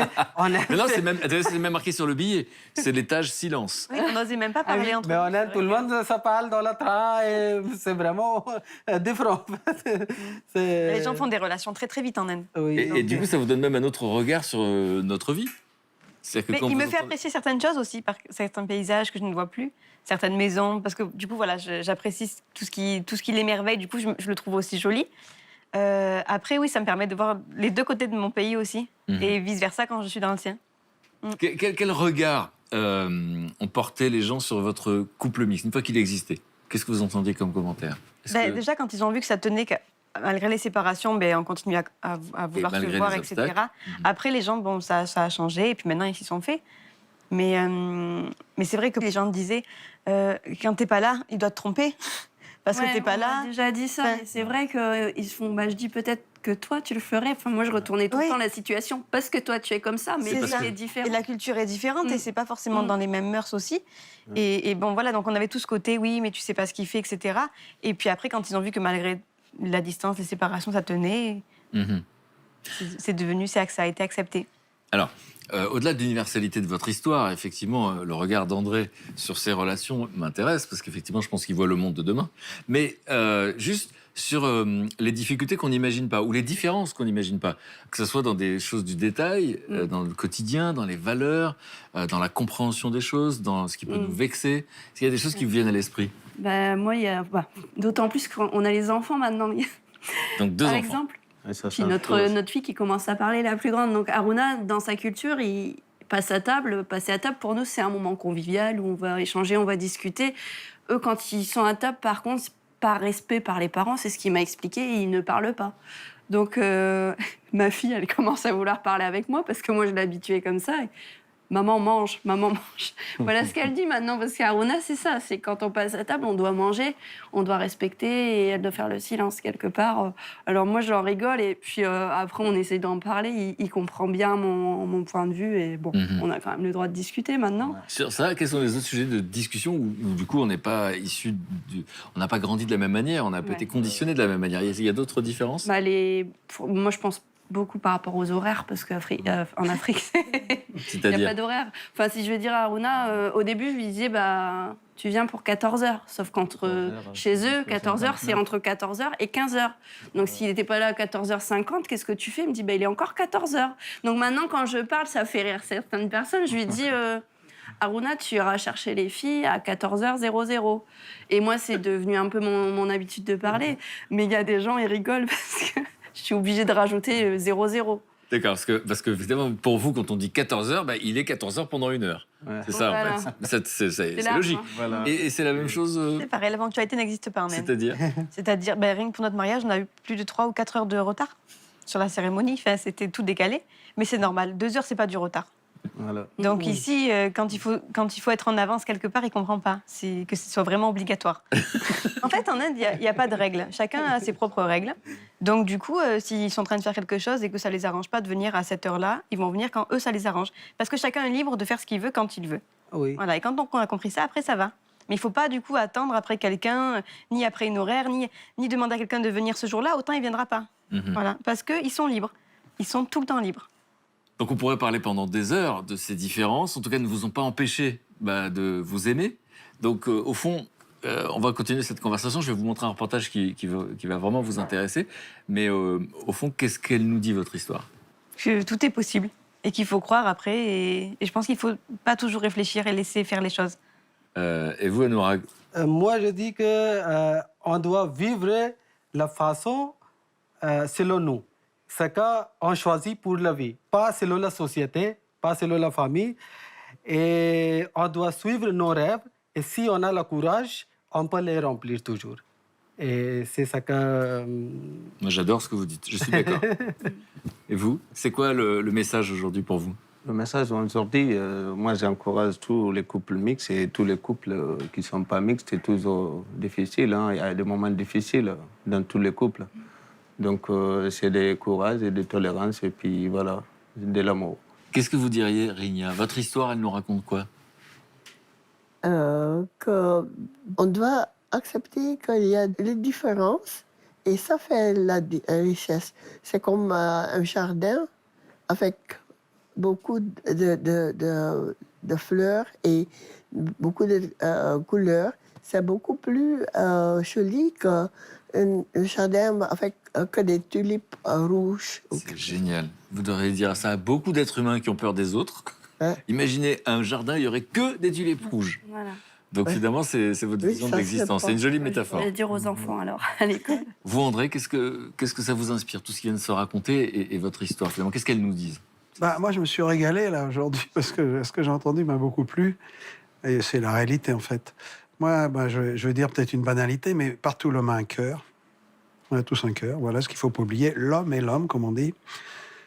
Et d'ailleurs, quand on voyage, je dis que si on a l'habilité d'aller au fond du cœur des gens, on est partout chez soi. Donc, c'est pour ça que ces couples mixtes, c'est tout à fait normal. Et puis ça, c'est le projet du futur. Hein. On n'empêchera pas de C'est brasser la chose. inéluctable. Oui, c'est C'est l'avenir du monde. La paix est inéluctable et le monde se brasse et tant mieux en fait. Mais là où sont les différences, on l'a tous dit, c'est dans les cultures. Il faut considérer ça comme la richesse du monde. Je prends toujours l'image de l'orchestre. Régnier a pris l'image du jardin, là, qui est très belle. Moi, je prends l'image de l'orchestre. Quand un flûtiste, il est seul, il peut jouer ce qu'il veut, il dérange personne. Quand on réunit les différents instruments dans la même pièce pour l'orchestre, il faut quand même que la flûte fasse un son de flûte, et le violon un son de violon, et le tambour un son de tambour. Mais également, comme ils sont dans la même pièce, il faut trouver le moyen de coordonner les différents sons pour obtenir l'harmonie. Donc on reste soi-même et on se coordonne pour l'harmonie. Vous êtes d'accord avec ça? Oui. D'accord, oui. Vous êtes tous d'accord en fait. Ah oui. Alors vous allez être d'accord avec ce couple que vous allez voir dans ce reportage. Lui est français, elle est mexicaine. Alors ils ont un point commun parce que finalement ils sont tous les deux des professionnels de l'éducation. Et pour eux, finalement l'éducation c'est comme l'amour, ça n'a pas de frontières. Et ils ont un projet formidable qui devrait vous enthousiasmer. Vous allez vous reconnaître. Et on se retrouve juste après, on en parle. Regardez.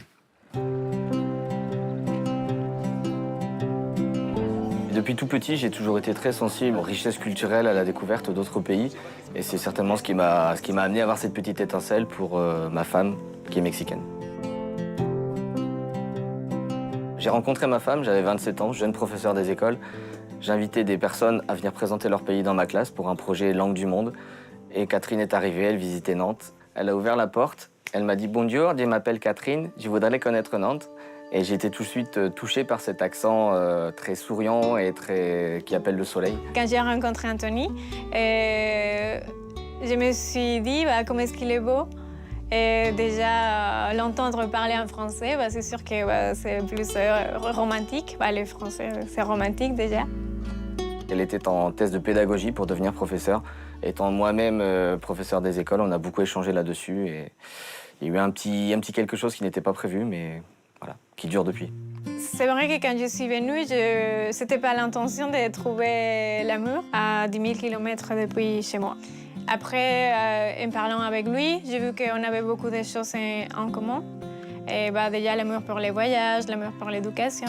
Et je me suis dit, c'est vrai qu'on peut faire des choses ensemble. Au bout de 5 ans, il y a 1 an seulement, nous avons créé notre association Educarte. C'est une association éducative qui a pour but d'observer, analyser et comprendre ce qui motive des enfants à apprendre et à se former comme futurs citoyens du monde.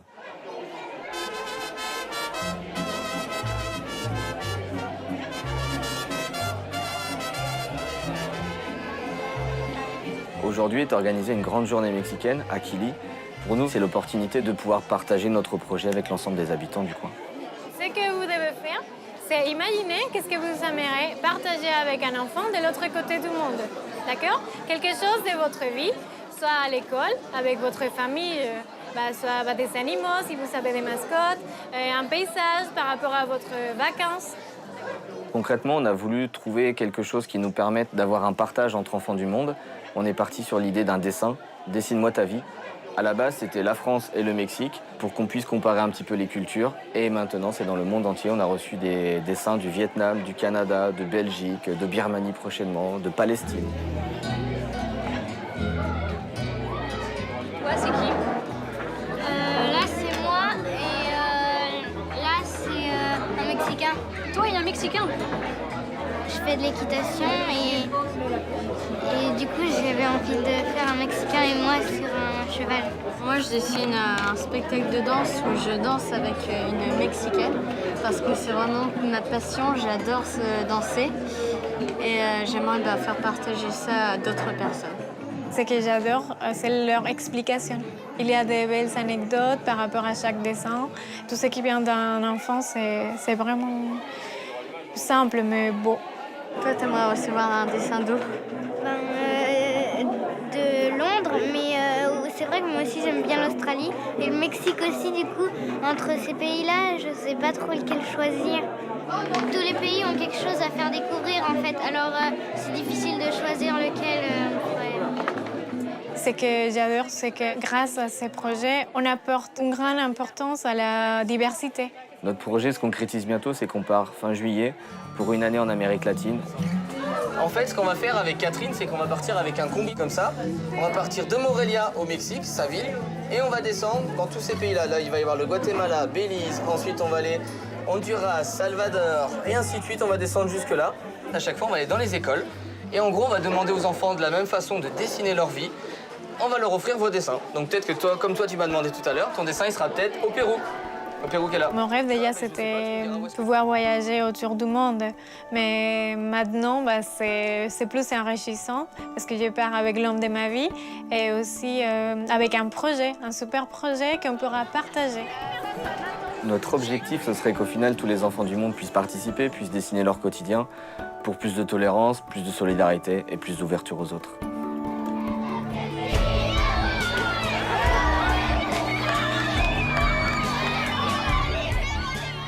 Réaction dans un instant sur le projet de Catherine et Anthony. Mais juste avant, je présente mes camarades qui nous ont rejoints. Émilie, Brigitte et Luc. Salut les camarades. Bonjour. Qu'est-ce que vous ressentez quand vous voyez ça?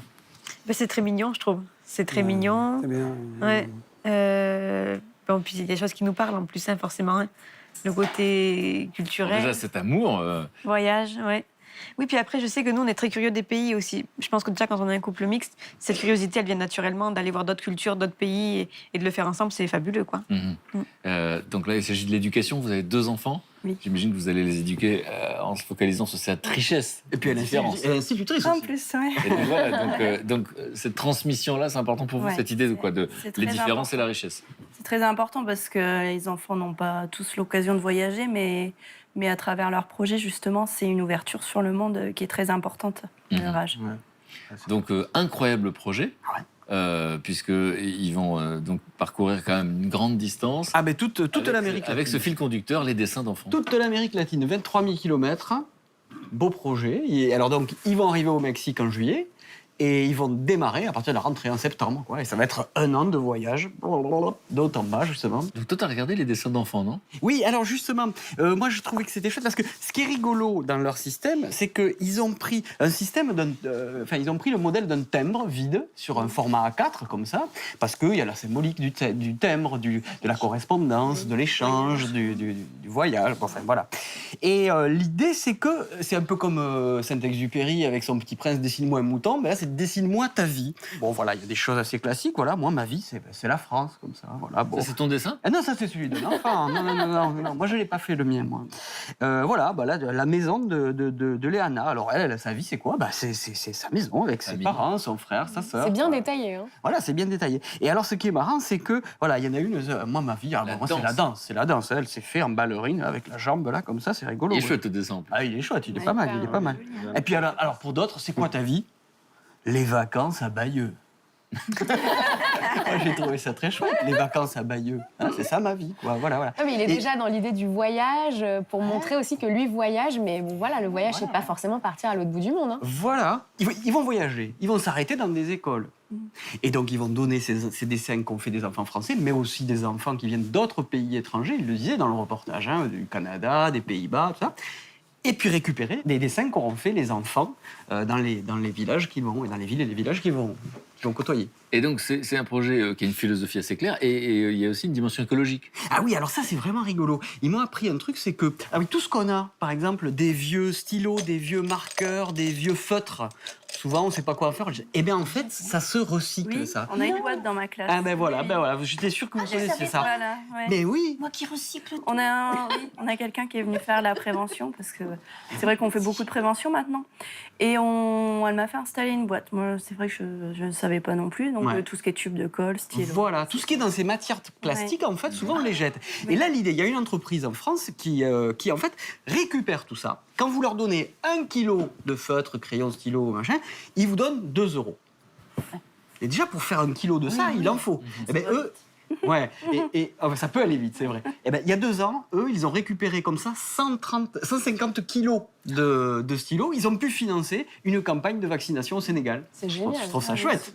Super. Et donc là, pour leur voyage, ils ont récupéré 380 kilos, soit 760 € si les calculs sont bons. Très bien. Et avec ça, justement, ils vont acheter des fournitures scolaires pour les écoles qui seraient dans le besoin tout au long de leur périple. Et comment ils financent ce voyage? Alors là, c'est là où moi, ils m'ont épaté, comme disait ma tante Yvette. Ils sont épatants, c'est-à-dire qu'ils sont vraiment les rois de la débrouille. Il leur faut, pour vivre pendant une année, parce que fin août, il n'y a plus de salaire, ils sont à dispo. Hein, vous savez ce que c'est, quand on s'arrête, on s'arrête. Plus de salaire. Il leur faut 27 000 €. Alors, ils venaient de se marier. Tu sais ce qu'ils ont fait? Non. Ils ont gardé la cagnotte pour leur lune de miel. Ouais. Eh ben, ils ne l'ont pas dépensée, ils l'ont gardée pour financer ce voyage. Ils font plein de récup, ils récupèrent des meubles, des assiettes, et ils font tous les vides-greniers, ils récupèrent 1 € par-ci, 1 € par-là. Moi, je trouve ça vraiment chouette. Ils ont des partenariats avec une agence immobilière locale, un coiffeur, une marque de bière artisanale en Loire-Atlantique qui leur a financé un peu le truc. Moi, je trouve ça montre que c'est possible. Voilà, on peut le faire, on n'a pas besoin d'énormes moyens. Et tout le monde peut participer et tout le monde peut faire vivre ce beau projet, quoi. Donc Catherine et Anthony, on vous salue. C'est un couple inspirant. Oui, c'est un couple inspirant. Alors donc ils vont partir très bientôt. Donc on peut suivre leurs aventures. On vous mettra toutes les coordonnées sur le site de France Télévisions. Et aussi, on peut voir leur projet. Ça s'appelle Educarte. Je vous répète parce que c'est Educar en espagnol, Educarte avec de l'art. Enfin, c'est tout un mélange de jeux de mots. Vous avez toutes les coordonnées de leur aventure sur le site de France Télévisions. Alors, non seulement on a la sensation qu'ils étaient faits pour se rencontrer, mais on a un peu cette sensation. C'est-à-dire qu'en Inde, on vient vous voir en disant « Mais vous êtes française ?» Pas trop, non. On pense que vous êtes indienne. Oui. C'est incroyable. Donc du coup, non, j'ai pas trop ce côté-là. Vous n'avez aucune origine indienne. Ah non, aucune. Non, mais c'est typé. C'est vrai, ouais. Vous êtes typé quand même. Oui, on Ouais, je suis c'est plus vrai. côté Italie normalement, mais non, quand Donc je ils suis sont là-bas. juste surpris que vous ne parliez pas super C'est couramment. ça. En fait, c'est quand je parle qu'on me regarde. Tant que je parle pas, c'est bon. D'accord. Et donc là, on voit qu'il y a un projet en commun. Et vous avez finalement, là aussi, il y a cet amour. Et puis d'un seul coup, qu'est-ce qu'on en fait? Et vous avez un projet commun parce que vous avez créé une agence de voyage. Oui. On fait justement ce que moi j'ai vécu en voyageant avec le cœur d'Anourag. On fait la même chose pour partager notre passion tous les deux pour ce pays. Et on fait sortir vraiment les gens du côté très touristique et on montre le pays tel qu'il est au quotidien et tel qu'on l'aime en fait. Hein. Donc c'est un peu un voyage en immersion. Oui, exactement. C'est le nom de notre concept. Ouais, c'est génial, on s'en souviendra. Brigitte, toi, tu vas nous parler d'une Française qui s'est expatriée par amour aux États-Unis. Alors, je vais vous parler de Josiane. Elle s'appelle Josiane, elle a 26 ans aujourd'hui, mais il y a 6 ans, elle est partie pour un échange universitaire aux États-Unis. Et là, elle rencontre, sur le campus, elle rencontre un jeune homme qui s'appelle Ellis. Et elle se dit, elle, que c'est une petite amourette, elle est là pour un an. Mais Ellis, il ne l'entend pas comme ça du tout. Parce que Ellis, pour le Thanksgiving, qui est une fête, une grande fête familiale aux États-Unis, il l'invite dans sa famille. C'est quand même un grand pas en avant. Surtout aux États-Unis. hein. Oui, c'est un gros signe. C'est la mûre. Et donc, il l'amène chez elle. Et là, bon, au bout d'un an, elle reste un an encore aux États-Unis pour ses études. Et au bout d'un an, elle est obligée de revenir en France pour passer son master. Elle arrive à Paris. À Paris, pour elle, il n'y a qu'une chose qui lui trotte dans la tête, c'est de retourner aux États-Unis et de retrouver son chéri. Donc, qu'est-ce qu'elle fait? Elle prend un visa. Avec la carte verte et tout avec ça, les tout. visas Oh là, aux États-Unis. oh Ouais, là. bah oui, Oh, tu vas voir. C'est ça, parce qu'on a parlé C'est l'horreur. effectivement des problèmes de l'administration entre l'Inde et la France. On l'a dit entre le Sénégal et la France. Et là, entre les États-Unis et la France, c'est la même chose. C'est-à-dire que d'un seul coup, il y a l'administration qui se Alors, met... l'administration française, qui est pas facile, comme on le sait, là-bas aux États-Unis, c'est 1000 fois pire. Hein. Donc, elle part avec juste un visa de touriste de 3 mois. Et puis, elle se dit, il faut que je trouve une solution. Elle cherche, elle se renseigne partout, elle ne trouve rien. Et si, elle trouve un truc. Il faut faire un stage. Il faut faire un stage.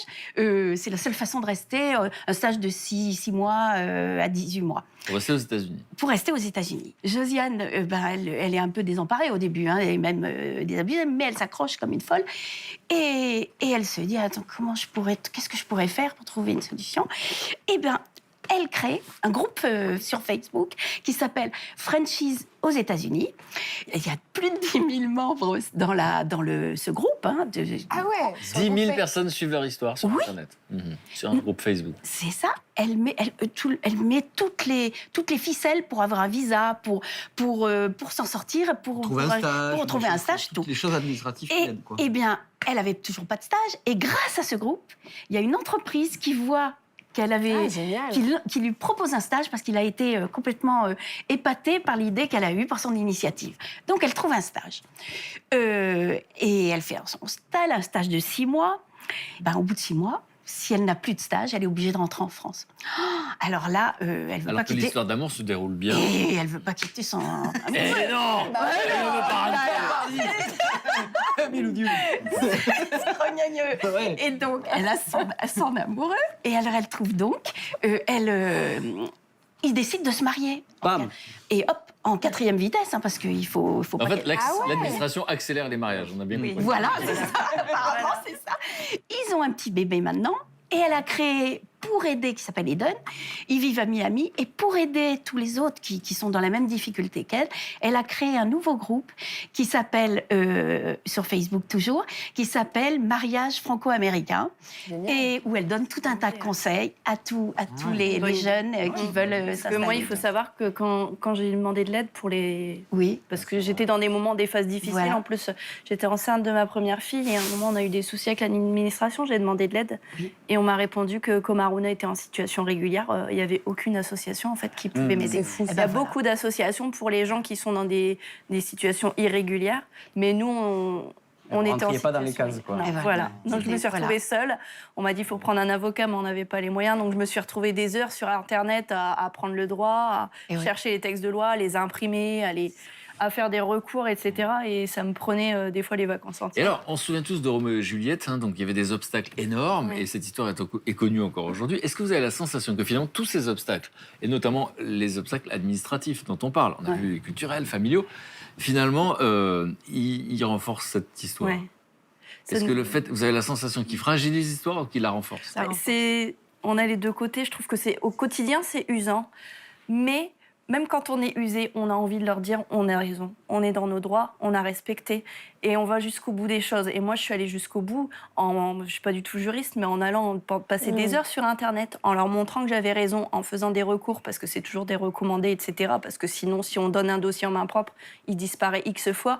Et au bout d'un moment, j'ai compris ça et j'ai fait vraiment dans les règles, et voilà, j'étais fière de ça. Vous aussi, vous pourriez créer un sorte de groupe de conseils. Vous devriez faire ça. Parce qu'elle a fait comme vous, elle a cherché partout. Pendant mon parcours, j'en ai discuté avec une dame, elle m'a dit « Mais vous, un jour, vous créerez une association et vous aiderez les gens, parce qu'on voit que vous en avez souffert, qu'il n'y a eu personne pour vous aider quelque part. » Et c'est vrai que j'ai l'idée, bon. Et puis on le vit un peu comme une forme d'injustice, parce que finalement, on a ce sentiment amoureux qui est hyper légitime, et finalement, l'administration nous renvoie une image comme si c'était pas légitime et comme si on n'avait pas le droit d'avoir cette relation amoureuse parce qu'on a plein d'obstacles administratifs. Voilà, on est maltraités un peu dans notre histoire d'amour. C'est vrai qu'il y a des gens qui se sont montrés, qui ont eu des propos assez violents, et on se sent plus humain dans ces moments-là. C'est vrai qu'elle a été très courageuse dans ces périodes difficiles parce qu'elle a tout supporté dans sa tête. Des fois, ça ne dort pas la nuit. Et c'est vraiment très, très, très dur. Vous avez de la chance, alors. Vraiment forte pour arriver à affronter tout ça. Félicitations pour elle, franchement.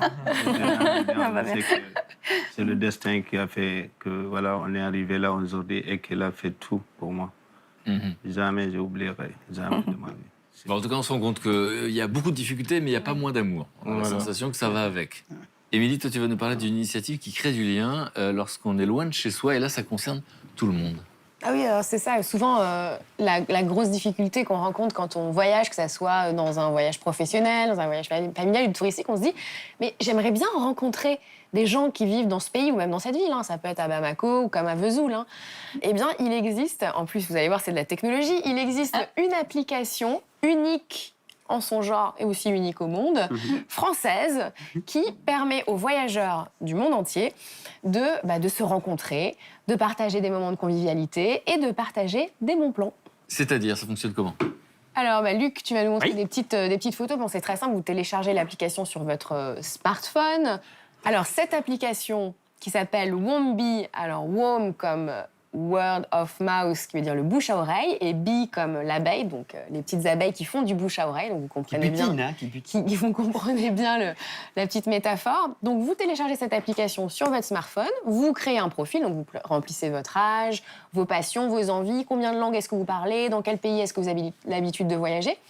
Vous remplissez les dates et l'hôtel dans lequel vous allez séjourner, parce que la spécificité de cette application, c'est qu'elle vous permet de rencontrer des gens qui séjournent dans le même établissement hôtelier que vous. Donc ça peut être un camping, ça peut être une auberge de jeunesse, ça peut être un hôtel. Et comme ça, vous matchez en fonction de vos intérêts, de ce que vous avez envie de faire. Vous pouvez avoir envie d'aller boire un verre, vous pouvez avoir envie d'aller visiter un musée avec quelqu'un parce que vous avez envie de partager cette émotion. Oui, en fait, si tu m'avais montré, il y a plein de profils différents. Alors, il y a plein de profils différents. Vous pouvez être comme Pauline. Alors, Pauline, elle voyage plutôt avec toute sa smala, toute sa famille. Donc, ce qui est sympa, c'est qu'elle va rencontrer des gens, peut-être rencontrer d'autres familles pour partager des activités avec d'autres familles, avec ses jeunes enfants. Vous avez Nicolas, qui est plutôt un fêtard, qui voyage en solo, mais lui, il a envie d'aller faire la fête avec des locaux, avec des gens locaux qui vont peut-être lui montrer les ficelles culturelles et festives de la ville. Et puis, vous avez Alexandre, qui lui est plutôt... qui se déplace pour le boulot. Voilà, qui est plutôt un cadre, qui se déplace pour le boulot. Mais bon, pourquoi pas aller rencontrer quelqu'un qui va lui faire découvrir la ville sous un autre regard. Alors justement, je me retourne vers André, parce qu'effectivement, avant de savoir si ça marche, et qui ça concerne aujourd'hui, vous, André, vous avez passé votre vie à voyager, mais seul, sans application. Donc la technique pour rencontrer des gens, c'est voyager seul. Pas par goût de solitude, mais pour être disponible justement pour rencontrer les gens. Je veux dire, parce que quand on est seul, on reste pas des jours sans parler. On est forcé à parler, donc ça pousse. Moi, je suis stupéfait par entendre des trucs pareils, mais aujourd'hui, il y a le coup de surfing aussi. Le mec qui débarque, il sait où pioter avant d'arriver.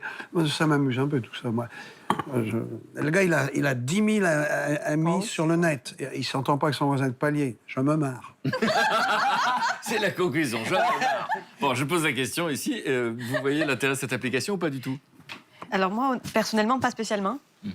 Mais parce qu'après, je suis quelqu'un aussi d'assez solitaire. Donc, du coup, j'ai pas le besoin de... Parce qu'il faudrait tomber sur quelqu'un qui a vraiment les mêmes envies, les mêmes... Et ça, je trouve ça difficile. Parce qu'on peut aimer le voyage, mais on peut aimer le voyage dans différentes façons.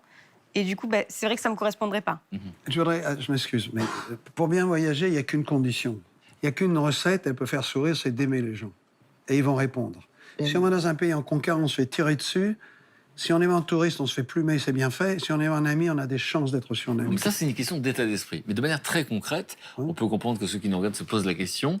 Ils disent, je vais partir. Effectivement, quand on n'est pas habitué à dormir dans un sac de couchage derrière un buisson, on peut accorder aux gens le droit d'aller à l'hôtel. Ça va jusque-là, André? Oui? Non? Non, il veut pas. Bon, on va imaginer que... C'est pas ça. Non, ce que je veux dire, c'est que la question de la solitude se pose, effectivement. On peut être dans un grand hôtel et d'un seul coup, on se dit, tiens, je voudrais aller visiter la ville et je sais pas avec qui. On va pas taper à toutes les chambres. Non, Donc c'est là que l'application intervient. Surtout, je voudrais revenir quand même sur la jeunesse de la création de cette application. Donc, c'est quand même un couple de grands voyageurs qui a fondé cette application. Donc, j'imagine qu'ils sont un peu rodés comme vous, André. Et donc, Rodolphe... Comme André, c'est pas possible. Rodolphe... Ah non, mais André est là, mais bon, il y en a qui sont là. C'est un grand voyageur aussi. André est là, voilà. Donc, Rodolphe et Hélène, qui sont des grands voyageurs. Donc, Rodolphe, lui, est ingénieur du son. Et il a l'habitude de beaucoup voyager parce qu'il accompagne Yann Arthus Bertrand, qu'on connaît pour ses photos vues du ciel. Hein, je vous vois opiner du chef. Et donc, voilà. Et puis, sa femme, qui est une commerciale et qui voyage à l'international et qui elle, fait aussi des actions en tant que bénévole pour des actions humanitaires autour du monde. Et donc, ils ont l'habitude, en fait, de se retrouver en solo dans leur chambre d'hôtel. Ils s'appellent, ils regardent les réseaux sociaux et de temps en temps, ils ont envie quand même d'aller à la rencontre de l'autre parce que celui qui voyage bien et qui ne va pas à la rencontre de l'autre, eh bien, n'est pas quelqu'un qui voyage puisqu'il ne fait que se déplacer. Donc quand vous n'allez pas à la rencontre de l'autre, vous ne voyagez pas Sur ça, vraiment. tout le monde est d'accord. Là, vous déplacez. Donc c'est comme ça qu'il a eu cette idée parce qu'un jour, Rodolphe, il s'est retrouvé coincé pendant 3 jours dans sa chambre d'hôtel. Il y avait des intempéries, il est bloqué, il parle à personne, il voit à personne, il est dans sa chambre d'hôtel, il tourne en rond. Et c'est là qu'il a le déclic et qu'il se dit... Mais si en fait je connaissais mes copains de chambrée, eh ben, peut-être que je pourrais partager un moment de convivialité avec eux, peut-être Une partie de belote. Voilà, par exemple. Voilà pourquoi je vais Simplement pas à une l'hôtel. discussion. Pourquoi je vais pas à l'hôtel? Voilà pourquoi je vais pas à l'hôtel, parce que j'ai pas ces trucs de cellule de moine. Parce que moi, si j'avais fait 6 ans de stop sans aller à l'hôtel et aller à l'hôtel chaque nuit, le gars il sourit à la réception parce qu'il est payé, après on est dans une cellule de moine, c'est intenable. Donc, moi j'étais toujours au milieu des gens, dans des conditions peut-être pas faciles, mais j'étais au milieu d'eux, j'avais pas ces ennuis-là. Voilà pourquoi je vais pas à l'hôtel. Non, vous êtes cohérent. En tout cas, vous êtes cohérent. En tout cas, cette application, voilà l'idée. Et en plus, bon, je suis désolée, hein, André, hein, ça va peut-être vous contrarier, mais l'application cartonne. 30 000 utilisateurs, dont 65% en France et 35% à l'étranger. Donc ça veut dire que même à l'international, ça favorise la rencontre. Je vais m'inscrire. Bah, vous voyez, j'ai réussi à le convaincre. Et c'est gratuit. Et c'est gratuit. Oh ben, en tant qu'Auvergnat, je m'inscris 2 fois. Super. Si, Ah, bah, c'est ça, alors le Émilie, caractère. t'as réussi à convaincre C'est l'auberge. André, Ouais, qui a une manière de voyager unique. Alors André, j'en profite quand même pour parler d'un de vos livres. Il s'appelle... C'est le dernier, celui-là. Voilà. Le monde est mon pays. Les aventures humaines de l'homme qui a visité tous les pays de la Terre. Ah ouais. Il a visité tous les pays de la Terre, donc c'est vraiment un honneur de vous avoir eu dans cette émission. Merci beaucoup. Merci, Rénia, d'avoir accepté de raconter votre histoire. C'est quelque chose de personnel, d'intime, mais c'est une très, très belle histoire. Et puis, je sais que tous les deux, vous êtes rencontrés parce que vous partagez cette philosophie. Hein, voilà, vous l'avez dit, le monde est un pays. Et au fond, pour vous, ce qu'on voit là, c'est l'avenir de l'humanité. De toute façon, c'est inéluctable. La paix est obligatoire. La paix, oui, est inévitable. Je dois dire que si la mission n'a pas été dirigée par Frédéric Lopez, elle ne serait pas venue. C'est super gentil. Merci, Rénia. Non. Merci à vous. Oui, oui. Non, ça fait. Merci beaucoup, Aruna et Elodie. Merci d'être venus raconter votre histoire. Donc, vous l'avez dit, parce que donc effectivement, Aruna a fait déjà plein de petits boulots. Oui. D'accord. Donc là, maintenant, il a besoin de stabilité. Voilà, et donc, c'est tout ce s'il qui y a nous des gens manque. de votre région, vous êtes dans quelle région? On est dans l'Aisne. Voilà. Et si dans l'Aisne, des gens, eh bien, ils nous contactent et peut-être qu'effectivement, on retournera en contact avec vous. Merci d'être venu nous parler de votre histoire. Et puis, Anourag et Ambre, pour vous retrouver, c'est dans New Delhi, 25 millions d'habitants. Et vous avez créé une agence de voyage qui permet de l'immersion. Hein, donc, éventuellement, on nous contactera. Et merci d'être venu nous raconter votre histoire enthousiasmante. Merci beaucoup. Moi, j'ai retenu un truc, c'est que quand on vient de l'étranger et qu'on arrive en France, on ne comprend pas pourquoi les gens ne nous parlent pas dans la rue. Hein, c'est important qu'on réfléchisse là-dessus. Merci beaucoup, en tout cas, d'être venu échanger. Merci à vous tous. Merci. Et merci à vous pour votre attention. Et on se retrouve très, très bientôt sur France 2. Les invités que nous recevrons demain ont grandi sans amour. Une enfance vide de tout sentiment qui les a profondément marqués. J'ai souvent entendu, comme ça, quelqu'un venait à la maison. Ah, c'est votre petite dernière? Oui, c'est notre accident. Monique est la deuxième d'une fratrie de 4 enfants.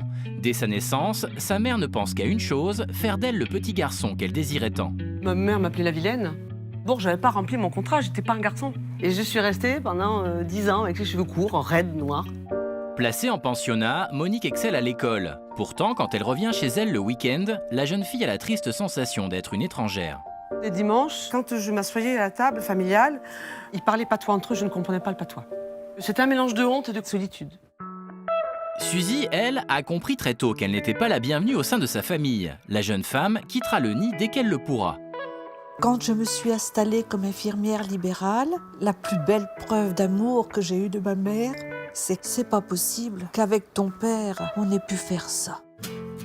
Une fois devenue mère, Suzy va reproduire le schéma en donnant peu d'affection à ses enfants.